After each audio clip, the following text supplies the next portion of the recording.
జై కవితక్క. తెలంగాణ ఉద్యమంలో అమరులైనటువంటి కుటుంబాలకు,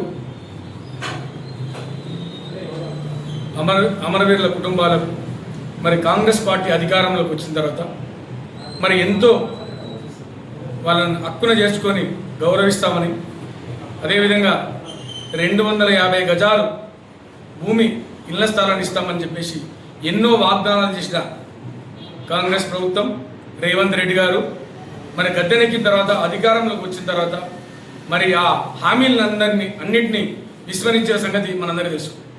మరి ఆ క్రమంలో తెలంగాణ రక్షణ సేన వ్యవస్థాపక అధ్యక్షురాలు కల్వకుంట్ల కవితక్క గారు మరో తెలంగాణ ఉద్యమం లాంటి ఉద్యమాన్ని, భూ పోరాటం గురించి, ఉద్యమకారుల గురించి, అమరులైనటువంటి కుటుంబాల గురించి మరొక పోరాటానికి సిద్ధం కావాలని చెప్పేసి పిలుపునిచ్చిన సంగతి మనందరికీ తెలుసు. గత నెల జూన్ 2వ తారీఖు నాడు గౌరవ సీఎం గారు వారి నోటి నుండి మరి ఉద్యమకారులకు ఏదో తీపి కబురు వస్తుందని చెప్పేసి అందరూ ఎదురు చూసిన సంగతి ఇట్లా మీ అందరూ తెలుసు. కానీ తీపి కబురు కాదు కదా, ఉద్యమకారుల గురించి ఇట్లా ఎక్కడ ప్రస్తావించలేదు.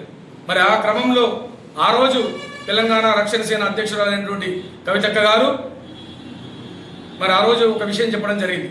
మరి జూలై 2వ తారీఖు లోపల కాంగ్రెస్ ప్రభుత్వం కనుక ఉద్యమకారులను, అమరవీరుల కుటుంబాలను మరి వారిని ఆదుకొని, ఉద్యమకారులకు మీరు ఇచ్చిన మాట ప్రకారం 250 గజాలు ఇస్తామని చెప్పి ఇచ్చిన మాట ప్రకారం, అమరవీరుల కుటుంబాలకు ఇట్లా మీరు ఇచ్చిన ప్రకారం మరి దాన్ని హామీని మీరు నెరవేర్చినట్టయితే మరి మేము సైలెంట్గా ఉంటాం. లేని పక్షంలో జూలై 2వ తారీఖున ఉప్పల్ బగాయత్లో భూ పోరాటానికి సిద్ధమవుతామని చెప్పేసి ఆ రోజు చెప్పడం జరిగింది. మరి ఈ సందర్భంగా మరి నేను ఒక్కటి గుర్తు చేయదలుచుకున్నా, కరీంనగర్ జిల్లా మానకండూరులో ఉద్యమకారులకు సారథ్యం వహించి అక్కడ 250 గజాలు ఇంటి భూమి స్థలాన్ని ఇప్పించిన సంగతి ఇట్లా గుర్తుంచుకోవాలి మనం.